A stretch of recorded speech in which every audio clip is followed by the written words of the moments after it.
Hürmetli Orçayım Top stüdyoları. Бүгінгі сендерге өткен сабақтың тақырыбы аккумулятор батареясында тіректеу жұмыстарын жасау және техникалық қызмет көрсету. Студенттер аккумулятор бүгінгі сабақтың мақсаты аккумулятор барысында реттеу жұмыстарын жүргізу. Және сендерге қалай жұмыс істеу керегін түсіндіріп, және жұмыс ретін меңгерту. Онда сендерге айта кететін бірінші сабақтың міндеті техникалық қауіпсіздік ережесін сақтау. Аккумулятор батареясымен жұмыс істеген кезде оларға үстеріңе жаңағы электродтың күйіп кетпеуі, мысалы көтеріңіз жұмыс істеген кезде қолбақпен, өздерінің керекті құрал жабдықтың толығымен қамтамасыз болуға тиіссіңдер. Автомобильдерде қолданатын аккумулятор батареяларын екі түрлі болады. Қышқылды және сілтелі түрлері болады. Аккумулятордың құрылысы бойынша олар былай жіктеледі негізінде: ашық, жабық деп.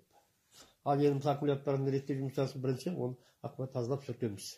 Өйткені сүртудің себебіміз жаңағы тығындарды ашқан кездерде, мысалға электролит құйған кездерде бөгде заттардың жаңа түспеуін қадағалаймыз. Мысалға тұз тазалап сүртіп реттеп жұмыстарын жүргізіп аламыз. Жүргізіп тазалап алған соң өнен кейін біз енді олардың қақпақтарын ашамыз, тексеру үшін қақпақтарын ашамыз. Әрбір тығындарды ашамыз.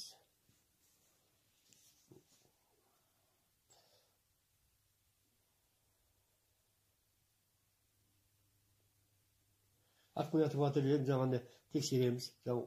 Қақпақтарын ашып бастаймыз. Қақпақтарын ашамыз. Қақпақтарын ашылды. Енді онdan ол жерде жаңағы электролиттің мысалы деңгейін тексереміз. Электролиттің деңгейін қараймыз, тексереміз. Бірдей болу керек деңгейді.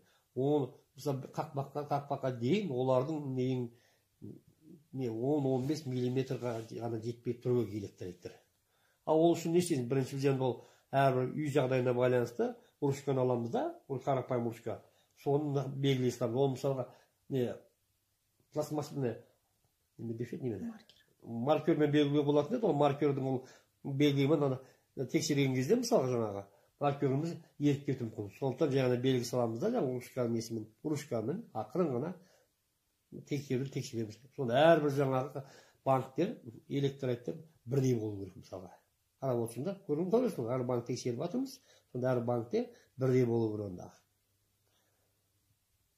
Егер де бірдей болмаған жағдайда, мысалға, жаңа электролитті, мысалға, не құямыз? Оған таза су құйылады. Көріп отырсыңдар ма? Қолымда тұрған таза суды, мысалға, таза суды құямыз мысалға. Таза суды құйып, ол таза суды тексереміз. Таза су деген өте жұмсақ, таза болу керек су деген. Ол кәдімгі өкіметте сатылады таза сулар арнайы ыдыстарда. Соны аламыз да ақырын біртіндеп құямыз. Оған негізінде баллон қойып қоюға болады. Баллонның керегі де жоқ. Бұлай ақырын құя берсек болады.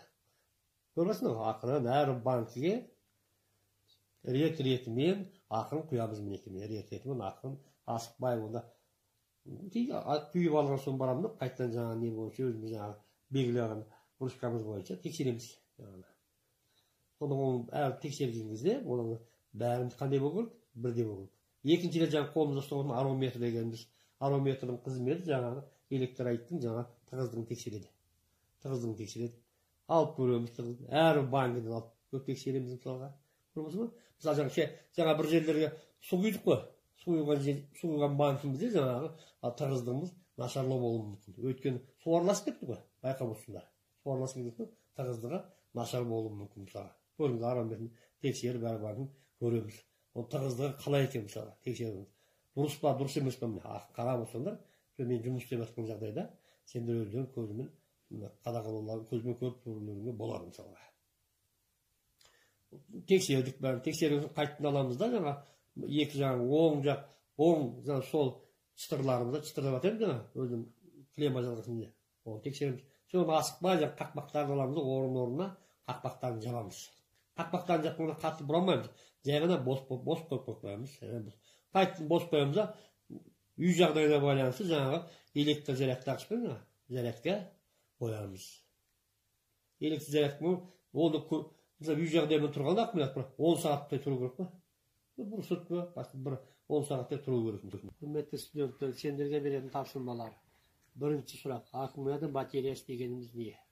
Екінші: аккумулятор батареясының құрылысы, жұмыс істеу принципі.